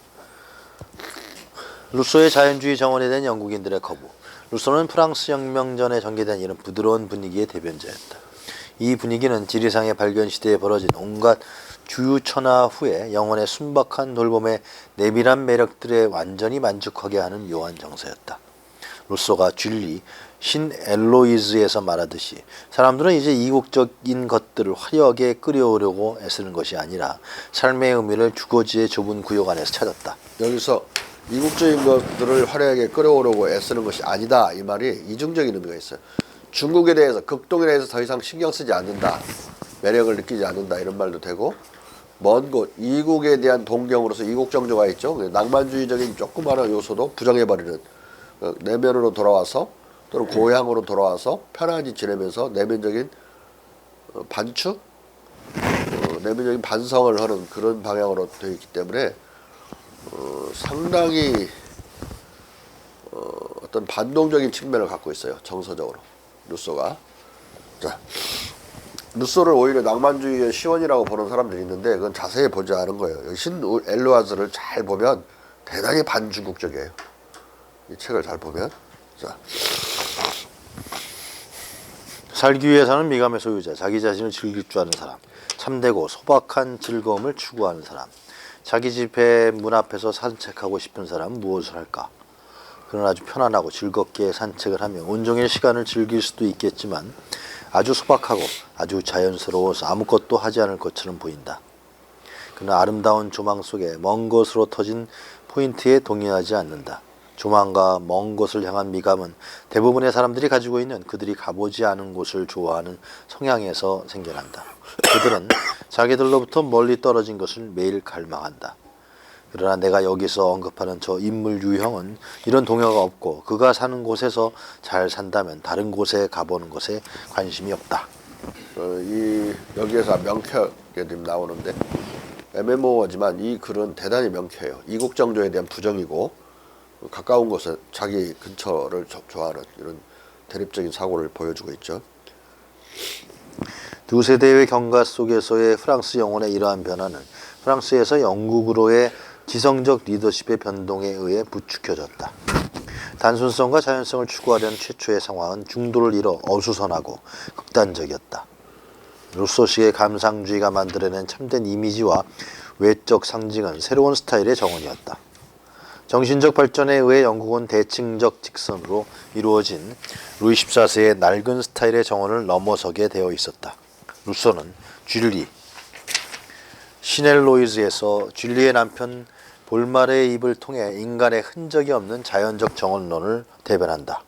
자, 여기서 이제 내가 말을 나가서 자연적인 정원, 그러니까 야수적이고 자연적인 정원과 그 자연을 본뜨고 자연을 다시 옮겨놓지만은 압축해서 하나의 정원에 자연을 압축해서 옮겨놓으면서 자연을 본따는 정원, 자연적인 정원이 아니라 자연을 본딴 정원.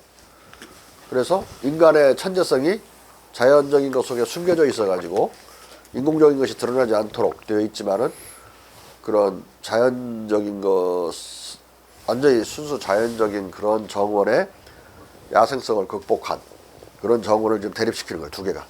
물론 자연주의를 그런 이제 야생적 자연을 중시하는 아무 인간이 손대지 않은 인간의 터치당하지 않은 그걸 중시하는 루소의 입장은 자연주의라고 부르는 거예요. 그 자연주의에 대해서 영국인들이 중국 정원을 대립시키는 거예요. 중국 정원은 자연주의적이지 않거든. 인간의 천재적인 손길이 예술적인 터치가 가해졌는데 그 터치는 잘 안 보여.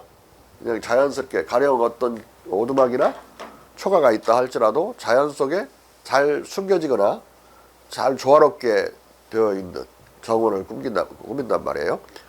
정원을 작은 정원 생각하면 안 되고 엄청나게 큰 정원이에요. 그 정원에 어디는 방죽도 있고 어디는 호수도 있고 어디는 물가도 있고 물가도 그냥 자연스럽게 시내가 형성된 게 아니라 물을 끌어와서 만든 거예요. 근데 대단히 자연적으로 만든 거죠. 인간은 손이 안 가는 것처럼. 그리고 그 옆에 오두막이 있거나 초가가 있거나 이것도 그 풍경과 잘 어울려지게 만드는, 느닷없이 떼덩어리라고 그럴 게 아니라 그런 인간과 자연이 자연 속에 그냥 들어있는 인간이 전혀 없는 청소돼버린 자연이 아니라 야생적 자연이 아니라 말이지. 예? 두 개는 어떤 관념이 더 우세한지 한번 영국인들의 감각을 한번 보자고. 자. 사람의 흔적을 지우려고 크게 신경을 썼다. 나는 흔히 그 장난질의 목격자였고 때로는 공범자이기도 했다. 밭갈이 된 모든 곳에는 건초를 뿌리게 했다. 그런 목초가 사람이 작업한 흔적을 감춘다. 이끼가 생기게 하는 비법을 영국으로부터 우리에게 보내준 사람이 바로 에드워드 경이다. 이 두 쪽은 벽돌로 막혀 있었고 벽돌은 과수장에 의해서가 아니라 과수장의 경계를 숲의 시발점으로 착각하게 하는 빽빽한 관목들에 의해서 가려져 있다. 다른 두 쪽은 울타리 모습을 불식하고 잡목림 모습을 갖게 하는 여러 종류의 관목들이 뒤섞여 우거진 빽빽한 산 울타리로 둘러쳐 있다. 줄지어 늘어선 모습 그리고 평평한 모습을 가진 것은 없다.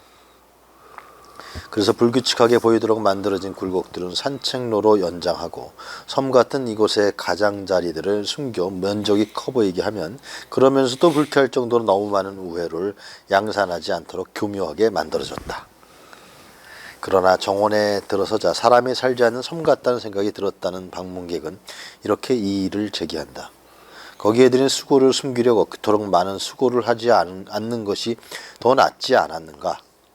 차라리 그런 수고를 하지 않는 것이 더 낫지 않았는가? 그러자 쥘리가 나서서 남편을 지원한다. 나이 차이가 쥘리하고 남편은 엄청나게 나요. 20살 이상 날 거예요. 이 소설은 무지막지하게 팔렸어요. 무지막지하게. 쥘리 엘루아즈가. 근데 뭐 대단히 예술적이고 철학적인 논쟁들이 막 끼어들어가지고 복잡한데 그 시대는 어떻게 이런 걸 다 읽었는지 모르겠어 사람들. 지금 사람들보다는 좀 또 무게가 있었던 것 같아. 자. 당신은 우리 이야기를 다 듣고도 우리의 작업을 결과로만 판단하는데 그래서는 안 된다. 당신이 보는 것은 모두 땅에 심기만 하면 되는 그 이후로는 스스로 자라는 야생적이거나 생명력 강한 식물이다. 게다가 자연은 인간의 눈에 자신의 진정을 숨기고 싶어하는 것 같다. 자연은 인간이 자주 찾아오는 곳은 피한다. 자연이 가장 감동적인 매력을 펼치는 곳은 산 정상, 깊은 숲속, 인적이 닿지 않은 섬들이다. 정원이 자연과 인간 사이의 중도를 잃고 자연 속으로 사라져 버리고 있다. 이에 방문객은 무의 이치의 이념을 따른 중국 정원을 볼마르의 정원에 대한 대립물로 제시한다. 인간이 다스리기는 다스리는데 그냥 놔두는 자연적인 야생적인 자연이 아니에요. 여기서 중국에서 말하는 건 다스리기는 다스려. 근데 무의로 다스리는 거니까 뭐 어거지로 작업을 하는 억지를 쓰지 않는 다스림을 통해서 정원을 만드는 거예요. 그 뒤에 나오면 알겠지만은 아니, 자연적인 것이려면 뭐라고 정원을 만드냐 이거 그냥 자연 가서 보면 되지. 어떻게 하면 미니에이처링을 하느냐 이 작은 전 우주 자연에 비하면 어차피 정원은 작은 땅덩이잖아. 아무리 넓어도 거기에 어떻게 미니에이처링 축소해서 집어넣느냐는 인간의 터치 없이는 불가능하거든. 그것을 그런데 그 터치가 무의치의 터치해야 된다. 자. 나는 중국에서 당신이 바라는 그런 정원들을 보았는데 매우 인공적으로 만들어졌으면서도 인공이 드러나 보이지 않는 정원이었다. 그러나 너무나 사치스럽고 유지비가 많이 드는 양식이어서 그런 것을 생각하면 그 정원을 보며 느낄 수 있는 모든 즐거움이 달아나 버리는 것 같았지만 샘물밖에 없을 평평하고 모래 많은 곳에 바위, 동물, 인공폭포 등이 있었다. 그리고 중국과 타타르의 모든 기후대의 희귀한 꽃들과 식물들이 한 곳에 모아져 길러지고 있었다. 그곳에서는 사실 아름다운 가로도 단정한 구획들도 보이지 않았다. 그러나 경이로운 것들이 듬성듬성 풍요롭게 들어차 있는 것이 보였다. 그곳의 자연은 수천 가지 다양한 군면들로 제시되어 있고 총체적 앙상블은 천연적 자연의 포인트가 아니다. 이것은 흙도 돌도 옮겨놓지 않았고 펌프도 저수지도 설치되지 않았으며 온실, 화덕, 유리 뚜껑도 작물 보호용 덮개도 필요치 않다. 거의 평평한 땅에는 아주 간단한 장식밖에 되어 있지 않다. 흔한 목초와 관목들, 자연스럽게 흐르는 몇몇 물줄기가 그 땅을 아름답게 하기에 충분했다. 그것은 그 용이함이 관객에게 새로운 즐거움을 주는 힘들지 않은 놀이다. 그러면서 방문객은 루소의 정원론에 치명적 일격을 가한다. 저는 이 장소가 훨씬 더 쾌적하지만 별로 마음에 들지 않는다고 느낀다. 그리고 그토록 매력적인 자연 그대로의 덤불 숲들이 있는데 또 가로를 만드는 것이 무슨 소용인가. 이 말에 줄리는 당황하며 나는 이 가로를 정말 좋아한다는 말만 했다. 가로는 아무래도 인공물이죠. 그렇죠. 야생적인 자연은 아니잖아. 앞뒤가 안 맞는 이야기지. 응? 그걸 지적한 거예요. 치명적인 일격을 가한 거지. 그냥 덤불 숲 그대로 놔두면 되지. 뭐라고 또 가로를 만들어서 지나다니려고 만든 거죠. 중국은 반대로 가로를 만들 때 그 가로가 길이 그 주변과 잘 어우러지게 만들어져 있는 거예요. 원래 있는 것처럼. 자연의 길이 있는 것처럼. 자. 중국 정원과 템플의 사라와지 미감. 하지만 일찍이 중국 정원을 논한 최초의 영국인인 윌리엄 템플은 루소가 줄리, 신 엘로이즈를 쓰기 70여 년 전 저 방문객의 정원 개념과 동일한 입장을 취했다. 템플은 에피쿠로스의 정원에 관하여 또는 자, 여기서 지금 이 신 엘로이즈를 진 사람은 루소기 때문에 루소 안에 그런 볼마르라는 사람 또는 자기 아내를 통해서 그 자연주의적 자연을 지금 정원을 말했잖아요. 그 다른 사람 방문객이 반언론을 폈지. 근데 반론도 쓴 사람은 다시 누쏘잖아요. 양쪽 이론을 다 알고 있었던 거예요. 그런데 자기 이론을 선택한 거지 자기가. 그러니까 모르고 온 사람이 아니라서 대단히 중요한 입장 취함이라고 볼 수가 있어요. 중국 정원 자기 싫다 이거예요. 막 이렇게 한마디로 줄이면. 자, 이것에 대해서 이제 반발이 어떻게 일어나는 거 보세요. 중국 정원을 어떻게 이해하느냐. 이해하는데 가장 철학적으로 이해하는 사람이 윌리엄 템플이에요. 자. 템플은 에피쿠로스의 정원에 관하여 또는 원해에 관하여에서 이렇게 말한다. 가장 좋은 정원 형태에 관해 내가 말한 것은 모종의 측면에서 규칙적인 것과 같은 것에 대해서만 의미된 것이다. 왜냐하면 잘은 모르지만 다른 어떤 것들보다 더 아름다울 수 있는 완전히 불규칙적인 다른 형태들이 있어도 되기 때문이다. 그러나 이 불규칙적인 다른 형태들은 그 미를 그 자리에서의 자연분성의 그 어떤 특별한 배열 덕택으로 아니면 많은 기분 나쁜 부분들을 그래도 전체적으로 아주 기분 좋을 모종의 형상으로 전환시킬 수 있는 그 설계에서의 굉장한 부류의 상상 또는 판단 덕택으로 돌려야 한다. 대부분 사람들은 규칙적인 것이 아름답다고 생각했는데 중국 정원은 불규칙적이고 아무렇게나 만들어 놓은 것 같지만은 거기에 커다란 다른 규칙이 있는 거야. 우리가 상상으로 지어낼 수 있는 규칙이. 그래서 아름다운 건데 그것을 사라와지라고 불렀어요. 아메리카나 놓아두되 규칙이 있는. 불규칙성은 규칙성. 사라와지. 무슨 말 알겠죠? 자, 이것 중에 어떤 것은 내가 어떤 장소에서 보았지만 이것에 더 많은 것을 중국인들 사이에서 많이 살았던 타인들로부터 들었다. 중국인은 유럽의 우리의 사고방식과 달리 그들의 나라가 그런 만큼 넓은 곳으로 보이는 사고방식을 지닌 백성이다. 우리 사이에서 빌딩과 식목의 아름다움은 주로 모종의 일정한 비례, 대칭 또는 제일성에 있다. 우리의 보도와 나무들은 서로 대응하도록 그리고 정확한 간격으로 배열되어 있다. 중국인들은 이러한 식목 방식을 비웃으며 이렇게 말할 것이다. 백을 실주한 소년도 가로수길을 직선으로 서로를 건너 마주보게 그가 원하는 어떤 간격으로 설치할 것이다. 그러나 중국인들의 최대 상상력은 아름다움이 굉장해서 눈에 띌 것이지만 흔히 또는 쉽사리 알아차릴 어떤 질서나 부분들의 배열이 없는 형상들의 고안에 투입될 것이다. 저것은 한 10살만 먹으면 너희들이 만드는 정원은 만들 수 있다. 10살 어린이도. 우리가 만들라는 건 그게 아니고 그걸 초월하는 능가하는 그런 정원이다. 자.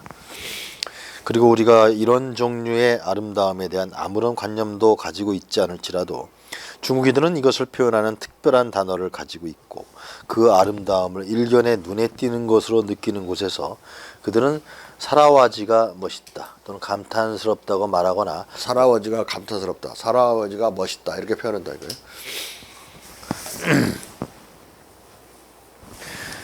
어떤 식으로든 이러한 뜻의 평가적 표현을 말한다. 그리고 가장 훌륭한 인도 겉옷 위에 수놓은 작품이나 가장 좋은 차단막 또는 도자기 위에 그려진 그림을 관찰하는 사람은 누구나 그것들의 미가 모든 그런 종류의 것, 즉 질서가 없는 것이라는 사실을 발견할 것이다. 우리 옷걸음 같은 것도 한쪽으로 이렇게 매죠. 여기 균형이 없어요.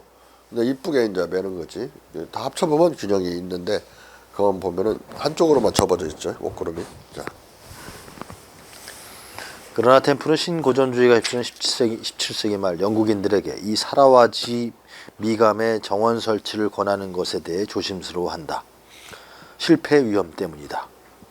그러나 나는 정원 도용에서 이런 시도들 중 어느 것도 우리 사이에 거의 권하지 않아야 할 것이다. 그것들은 평범한 손재주를 가진 사람들에게는 성취하기 너무 어려운 모험이다.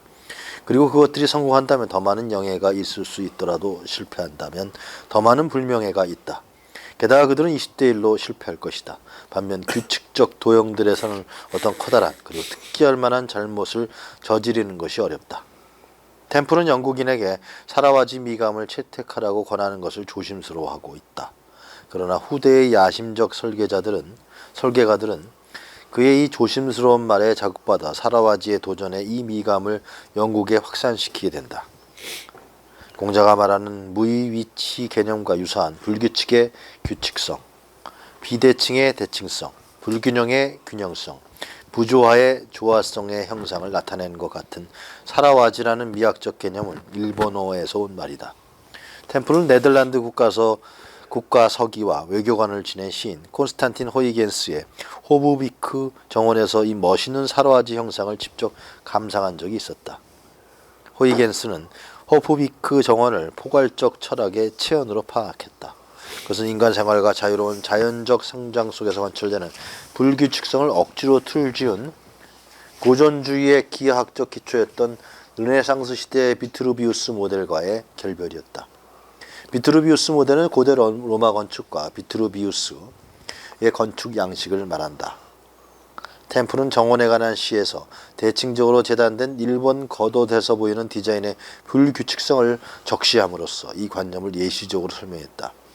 그는 일본 중국 정원의 의도적 비대칭성과 부조화를 옷깃을 한쪽으로만 비대칭적으로 여미는 일본 겉옷에 빗대고 이 비대칭성과 부조화를 일본말 사라와지로 표현한 것으로 보인다.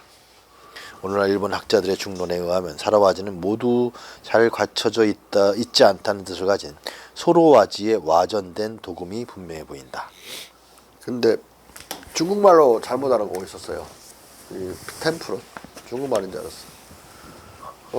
인도하고 중국도 혼동하는데 뭐 중국하고 일본 혼동하는 거야 그 당시에. 호이겐스의 아들과 동년배인 윌리엄 템플은 호프비크 정원의 정기 방문객이었는데 여기서 체험한 정원석 불규칙성의 감상을 개인적 판단 감각으로 고양시키고 이 미감을 이때 들은 일본말 소로와지의 희미한 기억 속에서 사라와지로 상기에 표현한 것이다. 그런데 위 글을 보면 템플은 사라와지를 일본어가 아니라 중국어로 오인하고 있는 것으로 보인다. 아무튼 이후 영국에서 사라와지는 대표적 중국 정원 원명원, 천국 황제의 여름 궁전 정원, 원명원과 함께 중국식 정원의 아름다움을 상징하는 말로 쓰이게 된다. 원명원은 1870년 영불 연합군에 의해서 완전히 불탔어요. 그래서 지금은 정초들만 남아 있고 석조 건물들만 남아 있고 목조 건물은 완전히 다 불탔어요. 그리고 모든 보물들은 다 약탈되어 있고 이 원명원에 대한 온전한 그림은 서양 사람들이 그린 그림밖에 없어. 그래도 그림을 통해서 이 정도 규모였고 이렇게 배치되어 있을 거는 알 수가 있죠. 여러 버전이 있기 때문에 이 그림은 자. 영국의 헤이그 주재 대사로서 네덜란드의 대도시 헤이그에 살았던 템플이 이런 중국 정원을 접할 수 있었던 것은 네덜란드에 일찍이 중국풍 정원이 유행하기 시작했다는 것을 뜻한다. 처음에 네덜란드 사람들은 중국의 정원의 중국식 부속 건축물들에 쓰이는 자료들을 모방했다. 17세기 후반 가령 조르크 블리에트 공원에 이미 중국식 오목 지붕을 가진 정자와 대문의 격자 세공이 사용되었다. 거의 동시에 베르사 이후에 트리아농 포르셀른 궁에 딸린 정원의 정자와 대문에도 격자 세공이 사용되었다. 그리고 가령 랑해 공원의 이국적 새집에는 새와 관련된 중국풍 연상물들이 부과되었다. 그러다 곧 신우와 지리는 공원이나 정원 자체로 파급되었다. 그러나 일련의 농객들은 사라와지 조원수를 적용한 중형가든의 기원이 중국이 아니라 영국이라고 주장한다. 1756년 케임브리지는 당대의 한글에서 영국의 조경가든이 자국에서 기원했다고 주장했다. 중국 정원에 대해 무엇이 보고되었든 간에 그리고 이 보고들이 참이든 거짓은 간에 우리가 이 미감을 창설한 최초의 유럽인이라는 것은 확실하다. 우리가 이 말은 영국인이 최초로 창설했다. 앞뒤가 안 맞는 소리를 하게 돼요. 자. 영국의 시인 도마스 그레이는 중형 가든의 중국적 기원을 완전히 부정했다. 유락 문제에서 우리의 독창적 재능의 유일한 증거는 조원 또는 땅을 배치하는 데서의 우리의 기량이다. 그리고 이것은 이탈리아도 프랑스도 그것에 대한 개념을 조금도 가진 적이 없었고 또한 아직 그들이 그것을 볼 때 그것을 전혀 이해하지 못하기 때문에 우리에게 적지 않은 영예다. 확실히 우리만이 모델에 대한 본성을 가졌다. 그 기술은 우리 사이에 탄생했다. 그리고 그것과 같은 것이 유럽에 없었다는 것도 확실하다. 우리가 그때 중국으로부터 이 주제에 관해 정보를 전혀 얻지 않았다는 것도 확실하다. 전혀 정보 없이 자기들이 독창적으로 만들어낸 정원 설계다 이거죠. 일단 뭐 이 사람들이 뭘 주장하는 거나 확실히 알아둘 필요가 있어요. 자. 이 마지막 구절은 완전히 오류다.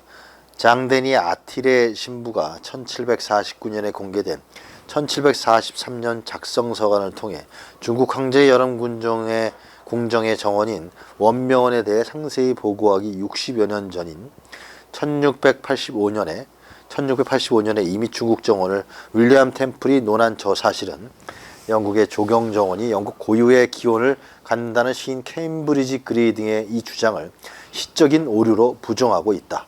따라서 오늘날 다시 중형가든의 중국적 기원을 논란하는 것은 무의미한 일이라 아니할 수 없다.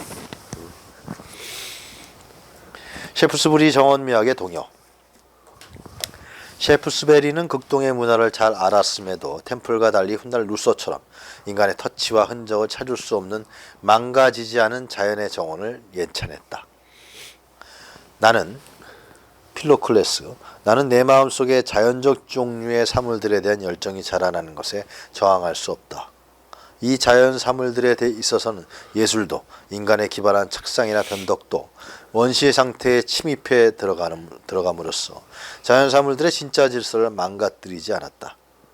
야생 자체의 으스스한 우아함을 가진 거친 바위, 이끼 낀 동굴, 불규칙적인 가공되지 않은 동굴들, 부서진 폭포도 자연을 더 많이 표현하는 만큼 더 매력적일 것이고 군주의 정원의 형식적 모방을 넘어 장엄성으로 현상할 것이다. 셰프스베리는 루소가 자연주의적 자연정원을 주장하기 50여 년 전에 이미 야생의 자연적 정원을 주장하고 있다. 그러나 셰프스베리의 미감은 그의 전통적 고전주의, 이와 대립되는 새롭게 자라나는 자연주의, 그리고 신유아주리의 중국적 취향 등 세 가지 미감 사이에서 동요했다. 그의 다음 언명은 그의 정원미학이 신유아주리, 고전주의, 자연주의의 미감 사이에서 동요하고 있음을 보여준다. 나는 주제들 자체가 가치가 있고 내 말을 사실로 입증할 수 있는 만큼 상상하는 것, 찬탄하는 것, 기뻐하는 것을 배운다. 그렇지 않으면 나는 이때 좋아했다가 저때 싫어했다가 할 것이다. 나는 나의 선택과 이 선택 속의 판단이 내가 기뻐한다는 단 하나의 규칙 외에 다른 어떤 규칙으로부터도 생겨난 것이 아니라면 나의 추구에 질릴 것이고 경험시의 기쁨을 거의 느끼지 못할 것이다. 그로테스크하고 흉물스러운 모양도 종종 기쁘게 한다.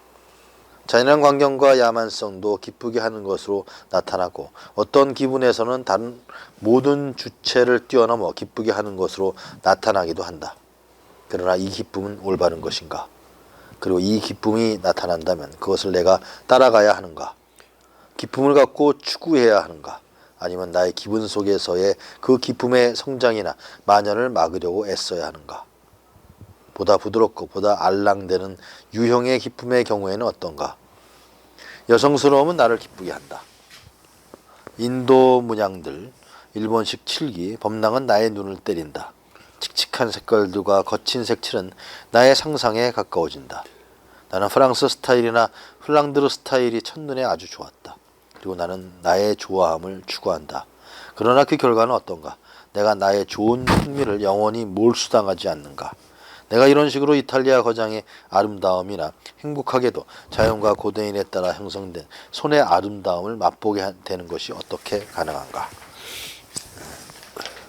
중국식 문양들, 일본식 칠기 제품, 범랑과 칙칙한 색깔들과 그 거친 색칠 등에 대한 셰프스베리의 호감은 신화주의를 나타내고 자연에 따라 형성된 손의 아름다움에 대한 선호는 자연주의를, 이탈리아 거장의 아름다움이나 고대인에 따라 형성된 손의 아름다움에 대한 선호는 고전주의를 나타낸다. 18세기 초 셰프스베리의 미학은 그의 공맹주의적 도덕 감각론과 약간 다르게 아직 고대 그리스인들의 미감에 대한 동경에서 벗어나지 못한 채 고전주의, 신화주의, 자연주의 사이에서 동요하며 지나친 신화주의 열풍으로 인해 잔존하는 고전주의적 미감을 마저 상실하지 않을까 우려하고 있다. 물론 여기서 셰프스베리가 추구하는 자연주의는 야생적 자연주의다. 셰프스베리의 야생적 자연주의 정원은 인간이 자연의 자생적 산물을 모방하는 중국의 조경 정원과 상당히 다른 것이다. 중국 정원은 야생적 자연으로 돌아가는 것이 아니라 사라와지 방식으로 자연의 인간적 천재성을 가해 야생적 자연을 모방해 예술적으로 재창조하기 때문이다. 에디슨은 셰프스베리 야생적 자연정원보다 자연정원을 보이지 않는 기법으로 본뜬 중국 정원처럼 자연스럽게 가꾸어진 자연정원을 선호했다. 중국의 이제 개성의 이론을 가만히 보면은 최초로 정원 이론을, 중국 정원 이론을 이론한 사람이 개성이죠. 계산할 때 개자에다가 이룰 성자, 개성의 이론을 보면 수채화로 멋있는 산수화를 그린단 말이야. 산수화를 그렸을 때 어느 멋있는 지역에 그걸 압축해서 산수화로 옮겨놓는데 그걸 다시 그 그려진 산수화를 정원으로 만드는 문제예요. 이제 자연에 있는 걸 모방하는 게 아니라 한번 그림을 그려서 그 그림에 있는 멋있게 그려진 산수화에 압축된 모양을 정원으로 재현한다. 이 관념. 동양의 산수화와 동양의 정원은 서로 영향을 주고받는 관계가 되어 있다. 인위적인데 뭐 100% 인위적인 것도 아니고 뭔가 그 자연의 불규칙성을 그대로 살려주되 그 그림 안에서는 규칙성이 회복될 수 있도록 배열을 다시 하거나 틀을 조화롭게 재조정하는 거죠. 자연 자체가 그렇게 조화롭지 않아요. 어떤 데 한번 조화로우면 가서 깜짝 놀라지만 그렇게 조화롭지 않다고. 자. 중국식 영국정원 중형가든의 유행. 에디슨은 1712년 이미 템플과 셰프스베리를 인용하면서도 중국인들을 무의위치의 아름다움에 대한 증인들로 불러냈다. 무의위치의 예술은 자연적 5개 환경에서 자연이 홀로 자신의 천재성을 마음대로 하도록 놓아두는 가운데 인간의 천재성을 감춰두는 예술이다. 이 점에서 에디슨이 추구하는 무의위치의 예술적 중국정원은 루소의 무의자연의 비예술적 야생정원과 본질적으로 달랐다. 무의자연은 노자에 가깝고 무의치는 공자에 가까운 거예요. 치가 들어있죠. 그래서 조금은 다스리는 거예요. 자연대로 놔두면 아무것도 이루어질 수가 없다고. 시장으로 그대로 놔두면 시장은 나중에 경쟁하다가 경쟁 질서가 무너지죠. 독점 과점으로 가게 되니까. 그러면 시장을 무너뜨려 버린다고. 그 자체 내부에서 나오는 그 에너지로 인하여 계속 정부가 개입해가지고 경쟁 질서가 무너지지 않도록. 여기서 경쟁이라는 것은 완전 경쟁을 말하는 거야. 완전 경쟁을 이룬 적은 없지만 완전 경쟁이 이루어지도록 계속 정부가 간섭을 해주는 거. 시장을 위한 개입이지. 안 그러면 시장이 없어져 버리니까. 시장이란 경쟁이지 경쟁이 없으면 시장이 아니잖아요. 마찬가지로 무의자연으로 놓아두면 자연스럽게 착착착 과정을 거쳐서 독점으로 끝나요. 시장은 철폐된다고. 네? 근데 무의치를 하면 무의자연과 달리 끊임없이 시장을 복원하는 작은 조치들을 해주는 거. 그거 말고도 가령 팔아서는 안 되는 물건 같은 걸 가지고 나서 팔고 그러면 그런 것도 규제를 해야 되죠. 잡아서는 안 되는 시절에 꽃게를 잡아서 와서 판다. 그럼 규제를 해야지. 꽃게 다 죽어버리게. 그런 인간의 개입이 어느 정도는 필요하다. 그러면 전체 자연을 오르는 우리와 인간 사이에 어떤 균형과 조화가 유지되는 거지. 그렇게 조치를 함으로써. 안 하면은 균형과 조화는 깨져서 꽃게나 모든 산란기의 물건, 동물들은 다 죽어버리겠죠. 인간이. 아무 때나 잡으니까. 자. 에디슨과 포프의 중국 정원론. 에디슨은 셰프스베리의 원해론을 비판적으로 계승하고 윌리엄 템플의 사라와지 정원론을 발전시켜 루소와 반대되는 관점을 더 심화시켰다.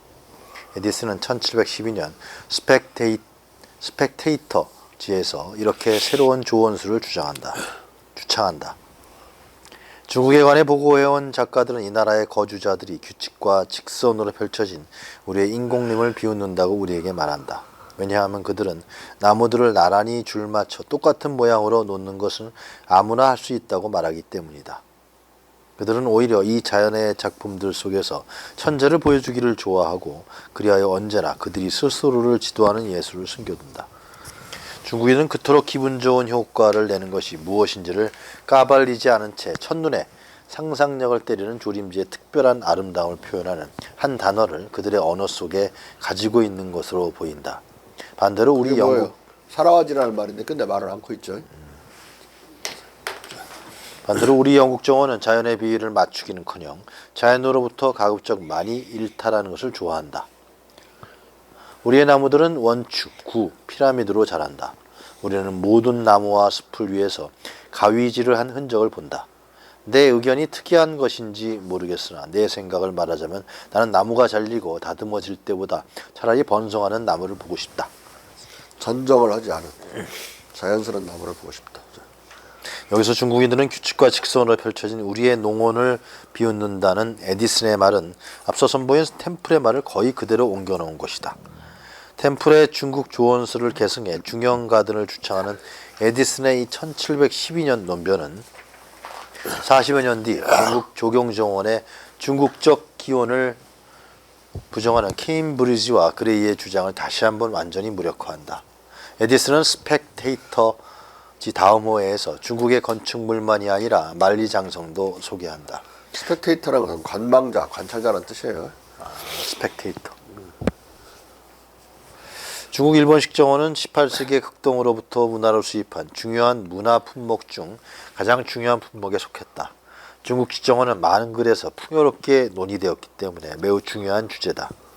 중국 정원의 유행은 중국 정원을 수용하기에 가장 이상적인 전제로 기능할 수 있는 영국식 조경 정원이 이미 확산되어 있던 영국에서 맨 먼저 시작되었다. 18세기 초에 이 조경 정원은 베르사유의 기하학적, 건축 양식적 정원에서 정점에 도달한 이탈리아, 프랑스식 신고전주의 정원과의 마찰 속에서 발전했다.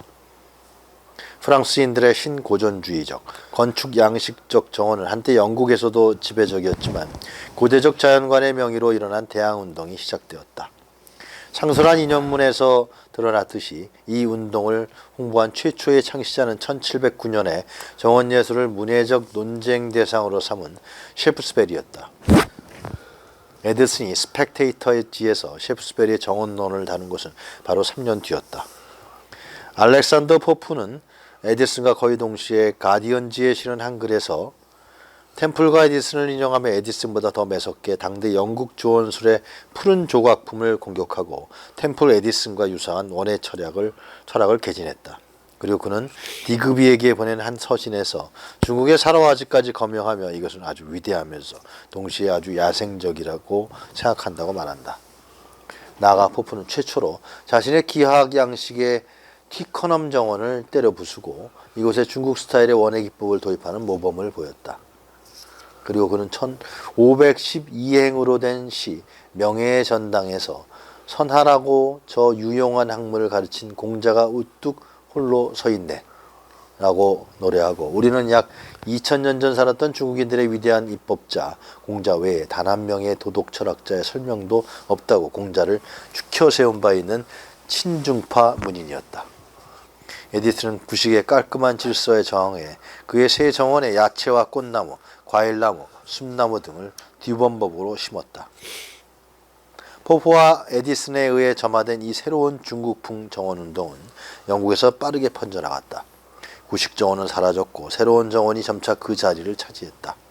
1696년 르콩트는 당시 영국에서도 널리 읽힌 자신의 책 중국의 현재 상태에 대한 신비망록에서 이미 중국 정원에 관해 썼고 캠퍼는 조금 뒤에 마찬가지로 널리 읽힌 일본사에서 동양의 이 정원 예술을 기술했으며 1735년 듀알드도 중국 정원을 소개했다. 특히 장데니 야틸의 신부가 1702년부터 1781년까지 시리즈로 발간된 가마적이고 신기한 서간들에 실은 서간에서 중국 황제의 북경 여름 공전을 위요한 거대한 조경공원 원명원으로 구성된 3.5km 제곱의 대형 정원, 원명원을 정열적으로 묘사해 모든 정원 애호가들을 매혹시킨 해는 1749년이었다. 아틸의 이 서간은 곧 도초에 알려졌다. 훗날 영국 왕실 궁전 정원사이자 영국 국왕의 건축가였던 윌리엄 체인버스 경도 이 서간을 새로운 정원운동의 모티브로 삼았다. 아틸의 신부의 이 서간은 영국의 중국풍 조경 정원 운동을 특별히 가속화시켰으며 영국에서 상세하게 논의되었다.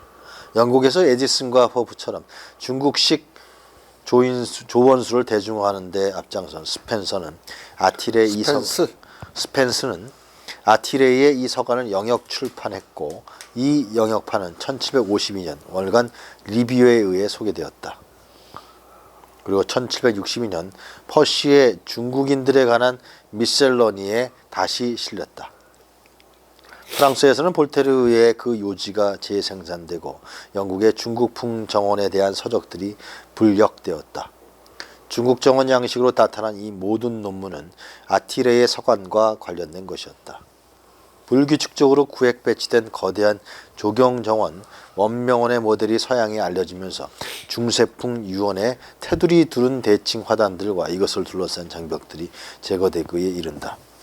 아티레는 특히 골짜기들에 깃들어 여러 호수의 섬들을 꾸미는 수많은 집들과 정자들 외에 한 마을을 통째로 포함하는 원명원의 방대함을 강조해 묘사했다.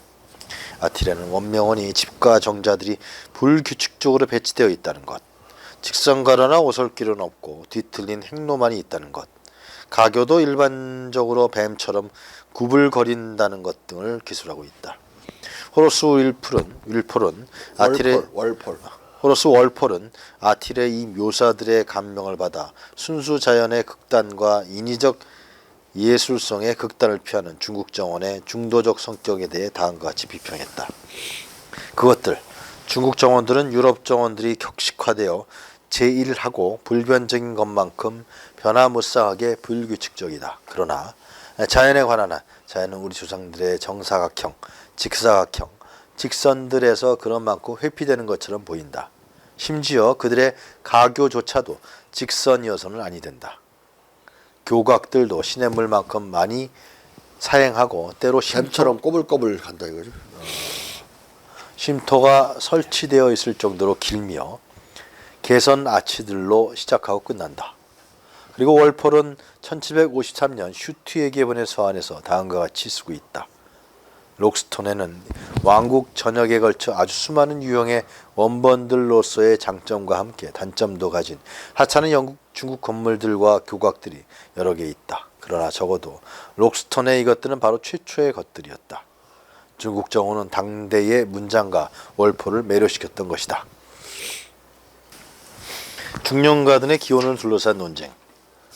영국의 조경 정원에 대한 원명을 위시한 중국 정원의 영향에 대해서는 이견이 있어왔다. 가령 휴 아너는 영국 조경 정원의 형성 과정에서 중국의 영향을 부정한다.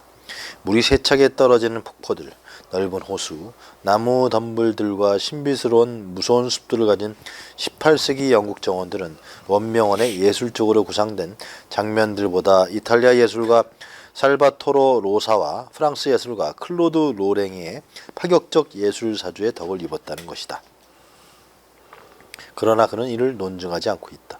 영국 조경정원에 밝게 칠해진 신우아즈리 사원이나 시내를 가로지르는 뇌문 과교, 이 사원과 가교를 빗질하듯 문지르는 수양버들 가지 등 오직 일정한 건물들만이 중국의 이미지를 불러일으킬 뿐이라는 것이다. 그리고 조경정원의 문외한인 영국 시인 토마스 그레이의 조언술에 대한 기술을 들이댄다. 이 조언 예술이 우리에게 생긴 지 40년도 되지 않는다. 그리고 이와 같은 것은 유럽에 없다는 것이 확실하고, 마찬가지로 우리가 그때 중국으로부터 이 주제에 관해 어떤 정보도 얻지 않았다는 것도 확실하다. 아너는 그레이의 이 말을 외국에서 중형가든이라는 이름을 얻은 영국의 조경공원의 기원이 멀리 떨어진 꽃피는 중국 제국에 있다는 널리 확산된 믿음을 부정하고 있는 것으로 해석한다. 최초의 영국 조경공원들이 창조되었을 때는 중국 조원술에 대한 관념이 지극히 모호했고 1760년대 이전에는 원명원의 불규칙적 배치가 여행가들의 기술로부터 알려져 있었을지라도 원명원에 대한 어떤 회화적 재현도 유럽에 없었다는 것이다. 이른바 중형가든의 관념은 18세기 필객들의 착각에서 나온 것이라는 말이다. 당시의 동시대인들보다 잘 아는 듯이 말하는 아너의 이 주장은 당대 지식인들의 미학적 인식 능력을 경시하고 있다. 따라서 아너가 이 주장을 입증하려고 할수록 그의 주장은 모순에 봉착한다. 그는 원명원과 중국식 조경정원이 영국에 알려지기 전에 자연의 거친 취급에 대한 비판은 도식화된 화단을 가로질러 속삭이듯 재빨리 퍼져나갔고, 이에 대한 반향 속에서 나뭇가지들로 엮은 나무터널 가로수길을 추방했다고 주장한다. 격식화된 정원에 대한 불만의 느낌은 셰익스피어, 밀턴 등 영국 시인들이 오래전부터 낯질되지 않고 꾸밈없는 자연의 아름다움을 찬미해온 영국에서 기원했다는 것이다.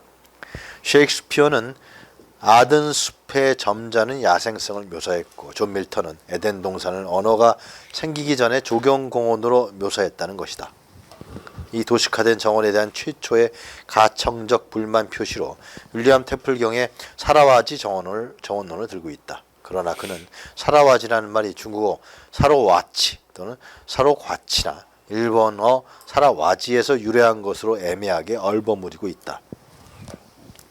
그리고 템플은 사라와지 기법을 헤이그에서 대사로 주재할 당시에 그가 만난 몇몇 여행가들로부터 중국 조원술에 대한 묘사를 듣고 니우호프의 짧은 원명원 묘사를 증폭시킨 것으로 오인하고 있다. 그는 이런 식으로 해서 불규칙적 정원의 관념은 영국적 정신 속에서 중국 정원과 연관되고 사라와지라는 말도 18세기 어휘의 일부가 되기에 이르렀다는 것이다. 그러나 상론했듯이 사라와지의 출처는 중국어가 아니라 일본어다. 그리고 템플은 원명원처럼 사라와지 기법이 적용된 중국식 정원을 글말이나 입말로 전해 듣기만 한 것이 아니라 일본 중국 정원을 잘 아는 네덜란드 친구의 중국식 정원을 여러 차례 방문해 그 풍광을 즐겼었다. 따라서 안원은 1760년대 이전에 원명원의 그림에 의한 표현물이 나오지 않았다고 말하고 있지만 템플은 중국과 일본을 수시로 넘나들던 드나들던 네덜란드 사람들이 극동의 정원을 보고 와서 조성한 중국, 일본식 조경 정원을 단지 그림으로가 아니라 실물로 보았다는 것이다. 템플이 1685년 에피쿠로스의 정원에 관하여를 쓴 뒤에도 1760년대보다 훨씬 이전인 조경공원 운동의 초기 단계에 원명원의 그림이 영국인들에게 전해졌다. 예수의 선교단을 수행했던 마테오 리파 신부가 1713년 중국 황제 여름궁전 원명원을 그린 중국인들의 그림 원본에 따라 동판하로 36점의 정원 전경을 새겨 그렸다. 리파가 견본으로 쓴 중국인의 목각 그림과 비교해보면 그의 동판화가 매우 정확하고 양식에서도 중국 풍경 묘사에 정밀한 재현을 위해 썼다는 것을 알 수 있다. 그럼에도 리파의 그림들은 대상들의 윤곽과 입체성 측면에서 아주 예리해서 18세기 유럽인들이 일반적으로 이해할 수 있을 정도였다. 리파는 1724년 런던에 가 있었고 원명원 동판화 시리즈를 윌리엄 켄트 공작과 포프의 친구이자 치지크와 튜커넘의 소유주인 벌링턴 백작에게 넘겨주었다. 이 유일무이한 만남 덕택에 중국 정원은 바로 불규칙적 배치에서 지속적으로 완전히 일반적인 영향을 끼쳤다. 물론 경우에 따라 중국 정원의 영향은 바위, 폭포, 수양버들, 정자, 가교, 나룻배 등과 같은 부속물들에 국한되기도 했다.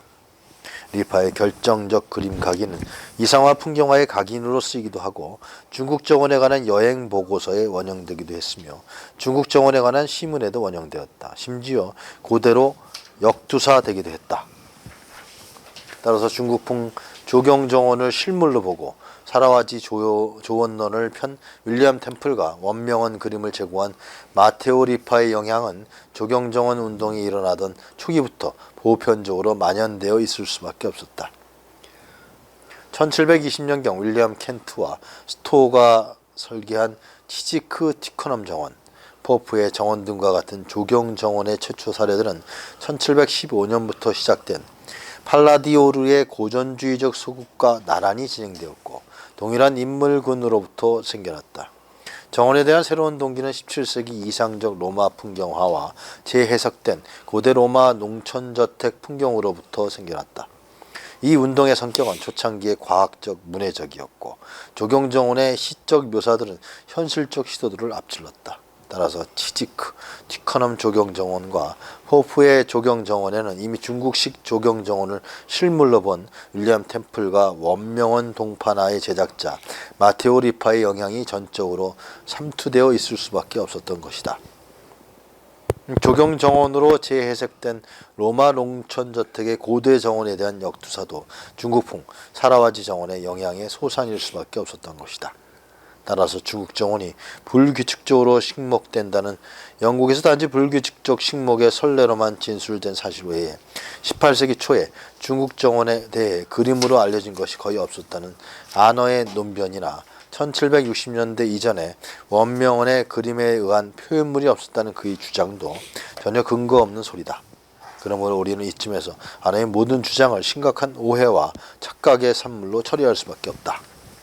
안어는 셰익스피어, 밀턴, 셰프스베리, 루소 등이 바라고 주장하던 인위적 예술 기법을 완전히 추방한 야생적 자연주의 정원과 아주 자연스러운 예술 기법을 가꾼 중국풍의 중도적 조경 정원을 구분하지 못하고 있다.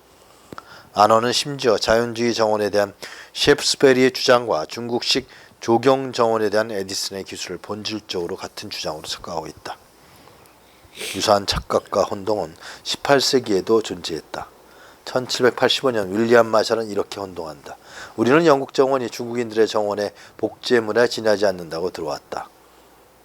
그러나 이것은 긴실에 기초했기보다 프랑스인들의 질투에 기초한 것이다. 왜냐하면 중국인들의 조원 스타일이 나무에 대한 문신과 전정 작업을 허용치 않는다고 할지라도 그것은 고대 로마인 또는 현대 프랑스인들의 정원만큼이나 자연적 광경과 관련이 없기 때문이다. 자연을 돕는 기법은 의심할 바 없이 모두 우리 자신의 기법이다.